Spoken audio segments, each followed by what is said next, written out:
Le 9 juin 2026, une entreprise a annoncé la meilleure nouvelle commerciale de son histoire. 39 milliards de dollars de commandes reçues en quelques semaines de la part de plus de 20 clients. Pour donner un ordre de grandeur, c'est presque 4 fois le chiffre d'affaires de son dernier trimestre. La réaction du marché? Moins 9,5% le jour de l'annonce, moins 18% le lendemain. Environ 12 milliards de captations boursières effacées en 2 séances. Cette entreprise, c'est Super Micro Computer. Et si vous voulez comprendre pourquoi une annonce pareille peut détruire autant de valeur, il ne faut pas regarder l'annonce. Il faut regarder l'histoire de celui qui l'a fait. Remontons le temps. Parce que cette réaction de juin 2026, c'est en réalité écrite en 2024. D'abord, le métier. Super Micro assemble des serveurs pour l'intelligence artificielle. Concrètement, l'entreprise prend des puces de NVIDIA, les intègre dans des racks refroidis par liquide et livre des systèmes complets au centre de données. C'est un métier d'assembleur à grande échelle, à savoir énormément de volume, des composants très chers à acheter en amont et des marges fines à l'arrivée. Retenez ce point. Dans ce métier, vous devez payer vos composants des mois avant d'encaisser vos clients. Donc, le besoin de cash ici précède toujours le revenu. En 2023 et début 2024, Supermicro était l'une des actions les plus spectaculaires du marché. La vague IA déferle, les commandes affluent, l'entreprise semble être le grand gagnant distrait de la révolution. Puis arrive l'automne 2024. Crise comptable, le cabinet d'audit démissionne, le Nasdaq menace de radier le titre. Un auditeur qui démissionne, ce n'est pas un désaccord technique, c'est un professionnel payé pour certifier les comptes qui préfère perdre un client plutôt que de signer. L'entreprise survit, elle régularise ses comptes, évite la radiation et le business continue de croître. Mais quelque chose d'invisible a été entamé et ce quelque chose ne se lit dans aucun bilan. Puis vient mars 2026.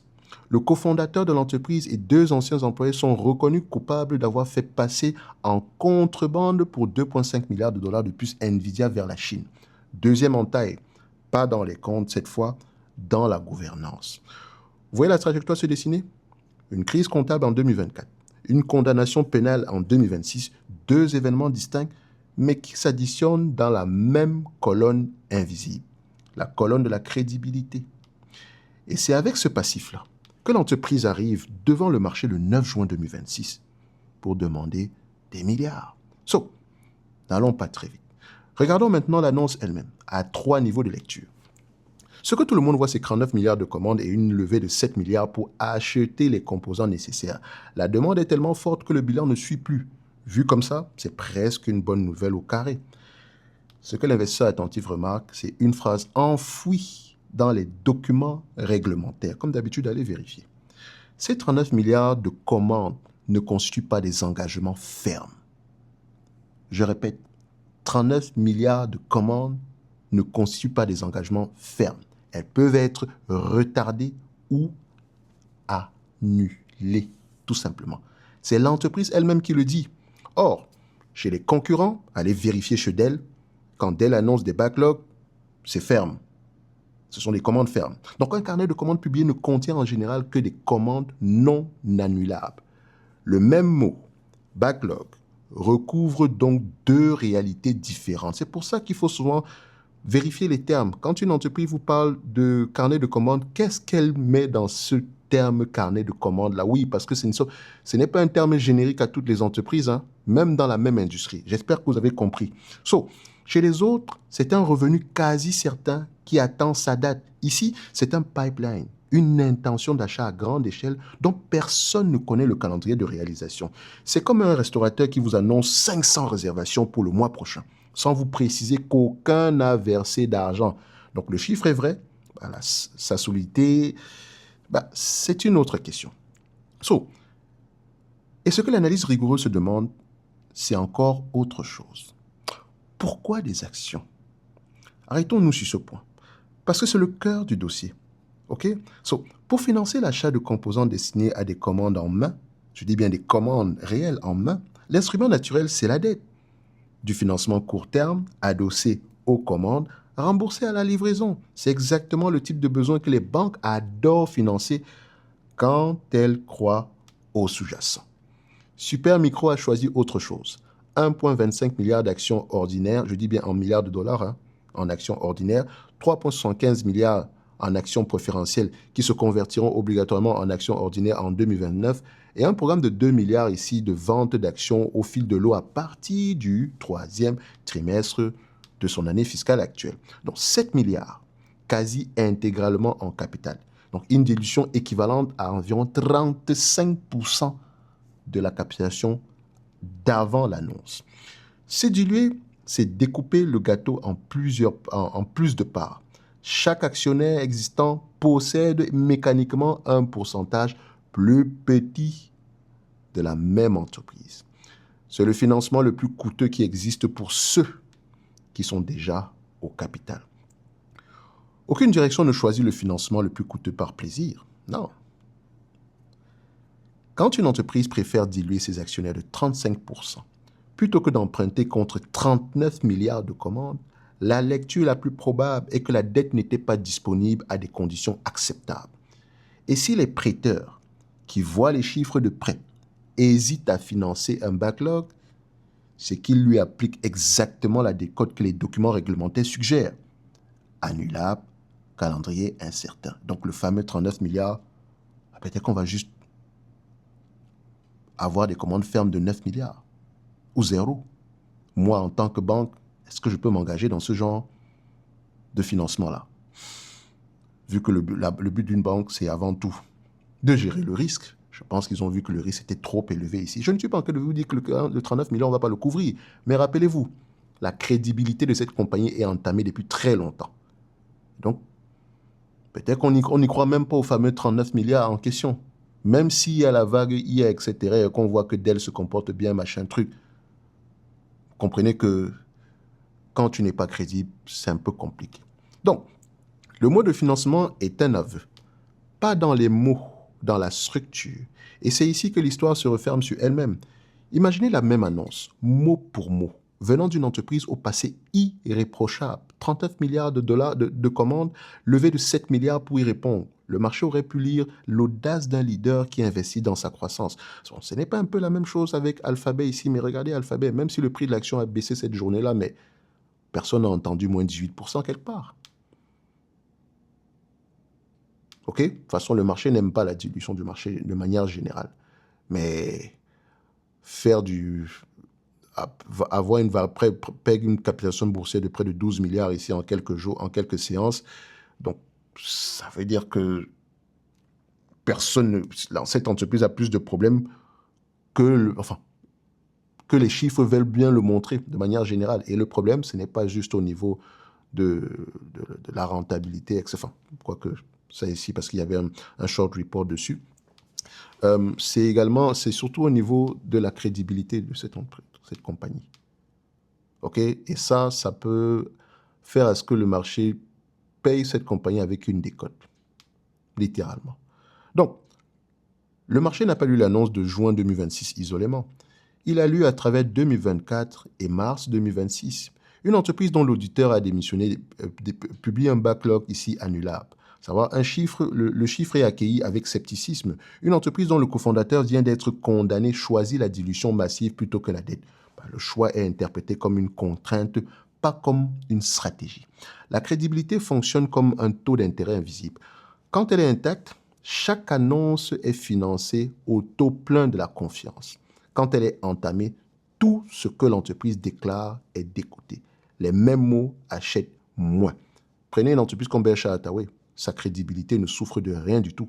Quand Berkshire Hathaway arrive quelque part, si elle rank sur une entreprise, c'est un aveu ici de crédibilité. Donc, ça veut dire que l'entreprise en question est crédible. Vous n'avez pas vu pourquoi est-ce que Google, Alphabet, deal, levé de 80 milliards, Berkshire Hathaway achète ci, ça.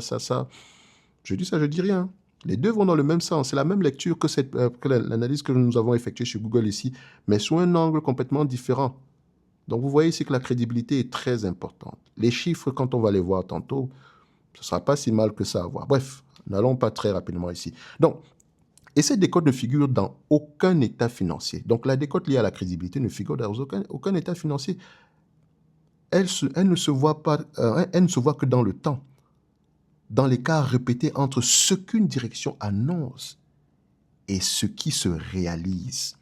Ce qui pose donc une question qui vous concerne directement. Pour les entreprises de votre portefeuille, sauriez-vous dire si la direction a tenu ses promesses des 5 dernières années? Pourquoi ici je parle de direction? Parce que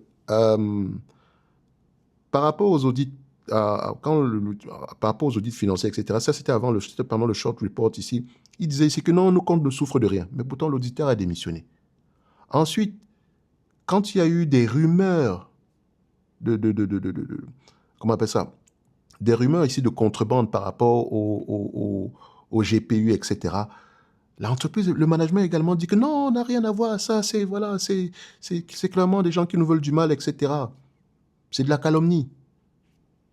Ça s'est avéré vrai. Hein? Ils ont été condamnés pour ça. Est-ce que j'ai envie de me retrouver investi sur ce type d'entreprise-là? Donc, pour les entreprises de votre portefeuille, sauriez-vous dire si la direction a tenu ses promesses des 5 dernières années? Pas en impression générale, pas que je pense, non, non, non. Précisément, les objectifs annoncés en 2021 ont-ils été atteints en 2023? Parce que c'est ici qu'on juge le management. On juge le management. Est-ce qu'ils disent ce qu'ils font et ils font ce qu'ils disent? Les écarts ont-ils été expliqués avec franchise ou maquillés en nouveaux objectifs? Si vous ne pouvez pas y répondre, vous pricez les annonces de vos entreprises au taux plein, y compris celles qui mériteraient une décote par rapport à la crédibilité. C'est exactement le travail que structure le Prompt Premium Top Invest, dénommé La direction tient-elle ses promesses? On aurait pu le coupler avec un autre prompt ici, notamment au niveau du management ou bien également au niveau du risque. Mais bon, on va mettre en valeur celui-ci en date d'aujourd'hui. Je rappelle ici que la bibliothèque de prompt finance notre projet. OK? Vous avez une vidéo de présentation en description de cette vidéo, bien de toutes les autres vidéos d'ailleurs sur cette chaîne-ci. Nous avons déjà atteint le palier de 10%. Donc, il nous manque à peu près 90%. Donc, permettez-nous de gagner du temps et boucler ce financement le plus rapidement possible. Comme je le dis ici, vous ne donnez rien pour rien, pas du tout. Vous recevez quelque chose aujourd'hui ainsi que lors de l'exécution. Comme je l'ai dit, vous avez toutes les informations en description avec une vidéo de présentation. Le prompt en question s'appelle « La direction tient-elle ses promesses ?»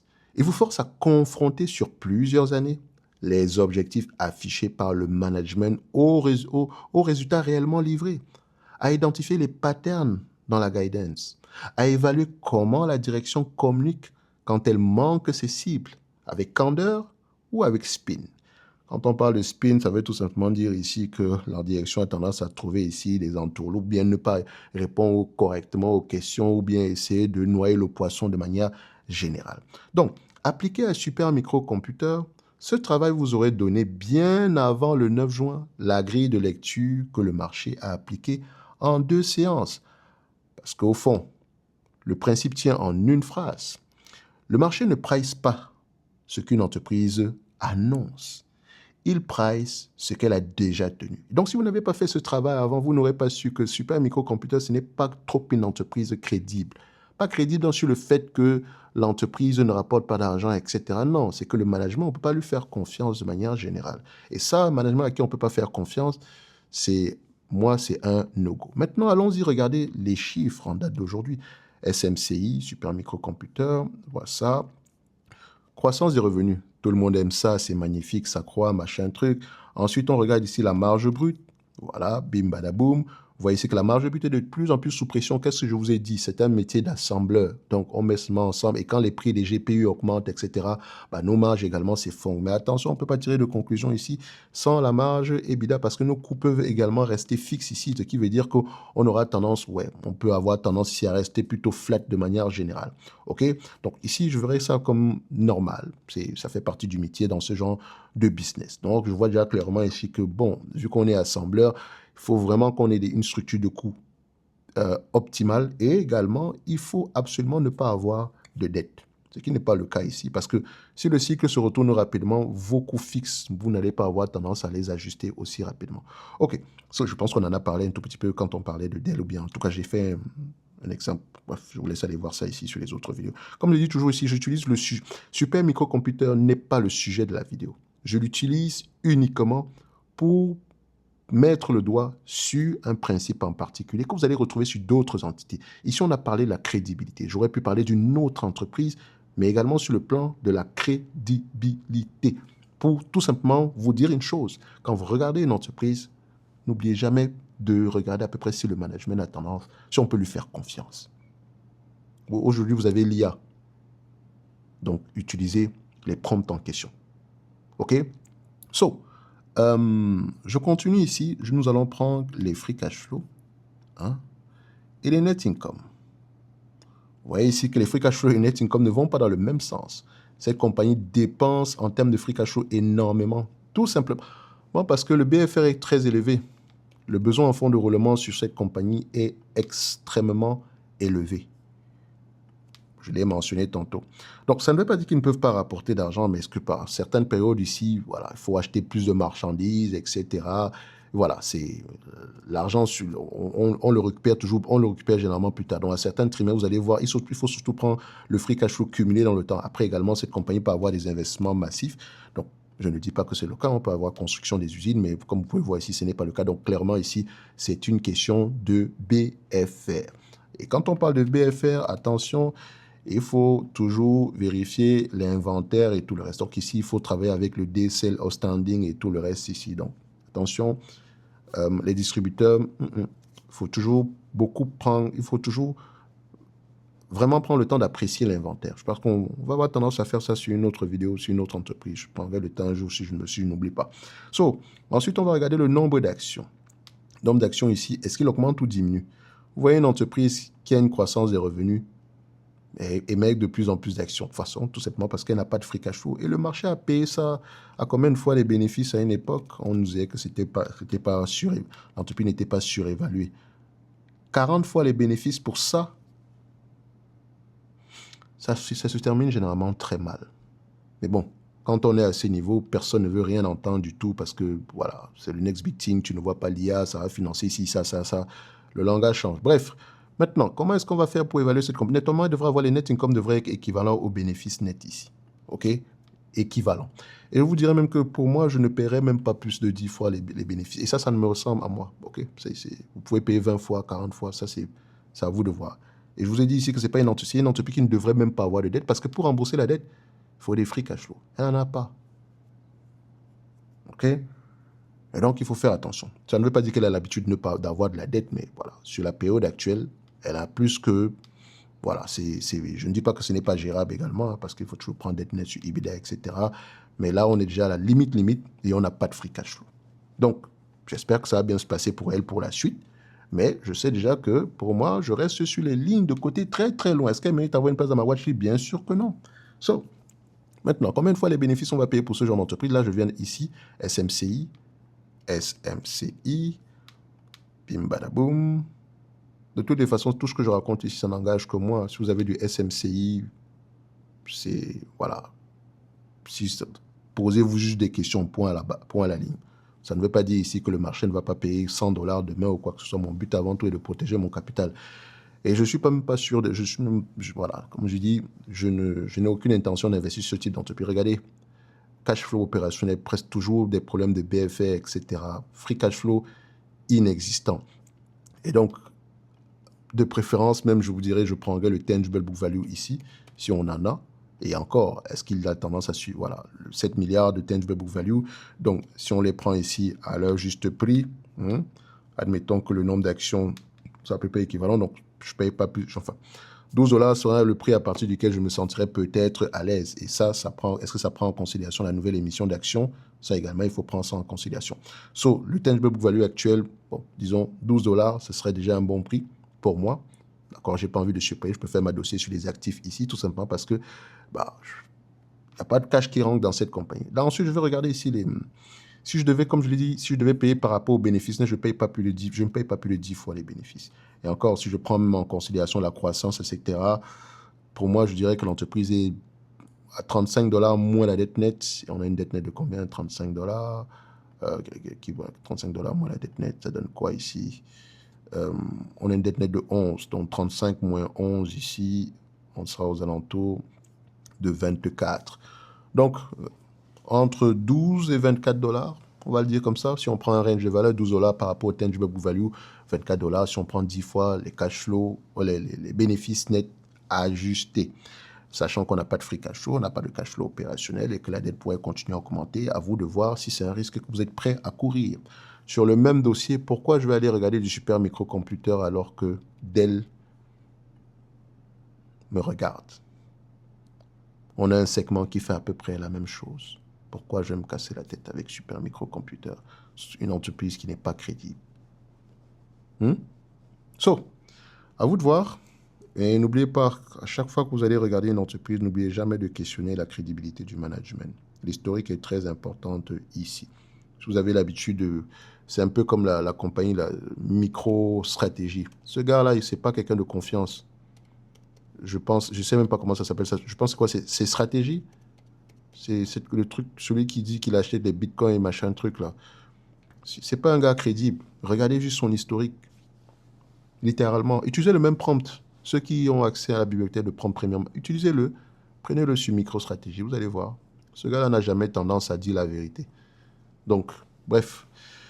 Ceci n'est que mon point de vue et non un conseil d'investissement. Comme d'habitude, je me réserve clairement et royalement le droit de me tromper. Permettez-nous de gagner du temps ici. Regardez la vidéo concernant ici le projet. Récupérez vos prompts et on se donne rendez-vous sur les prochaines vidéos. Merci, au revoir.